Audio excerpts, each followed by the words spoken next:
Hi hello नमस्कार मु देवस्मिता आपको स्वागत करम channel cook to eat with Debasmita को आज मुझे सहित आंबुला और दही आंबुला रेसिपी शेयर करी किंतु ता पूर्व आपण मैंने आम वीडियो को लाइक करी सब्सक्राइब बटन को क्लिक करी बेल आइकन को प्रेस करिया को जमर भूलिबेनी। तो ये मु गोटे बेसर कर जोटा कि सोरिष जीरा सुखिला लंका को किसी समय बतुरी नहीं कि पानी फाइन भाव में ग्राइंड कर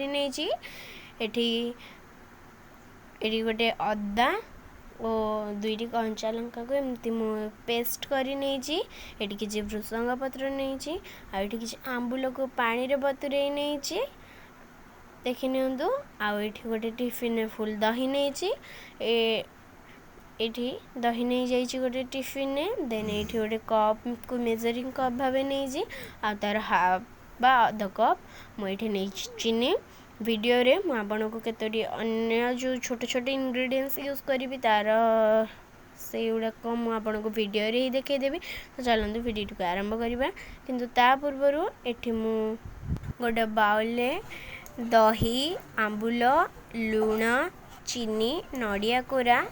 और किछि एठी नड़िया कोरा ऑप्शनल अच्छी जब अवेलेबल अच्छी यूज करते न कले भी किसी असुविधा नहीं।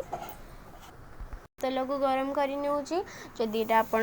संक्रांति किंबा अन्य कौन करुँच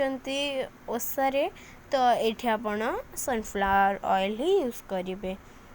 तो ये मु चारोटी सुखिला लंका पकई नहीं लंकाटा हूँ लंका द्वारा आम आंबुल राई दही आंबुलर बढ़िया ही फ्लेवर आसे टेस्ट बहुत बढ़िया आसे। तो देखिए नियंतु एथरे मुझे गोटे तेजपत्र को एमती चिरिकी छिंडे पकई नहीं तेजपत्र भी फ्लेवरटा बहुत भल जदि यहाँ आपको भल लगे तो ऑप्शनल अच्छे यहाँ ये जो अदा और कंचा लंका को पेस्ट करके रखी पकई नहीं एवं मुझे भृसंग पत्र पकई नौची आपण अनुसार भृसंग पत्र पकई पारे।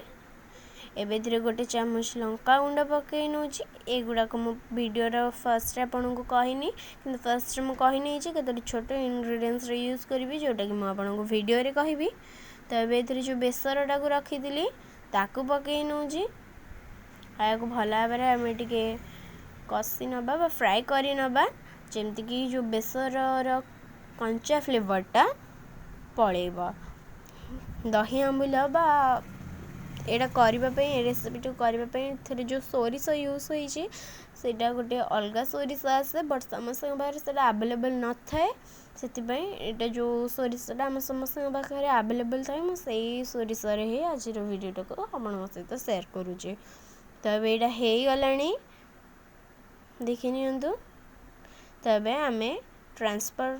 करनवा जो दही रखी थी ट्रांसफर कर दही आंबुल लुण जो को रखी नहीं थी गोटे बाउल से मुझे पकईकि भल भाव में मिक्स कर देखि नियंतु। जदि आप टेस्ट करेंगे जदि लुणर कमी थी कम थी लुण ए तो आपड़ लुण ऐड करेंगे जदि चीनी कम थी चीनी ऐड करेंगे। तो ये किसी जीरा लंका गुंड देखिए गार्निशिंग कर तो आज एति टाटा एंड बाय बाय।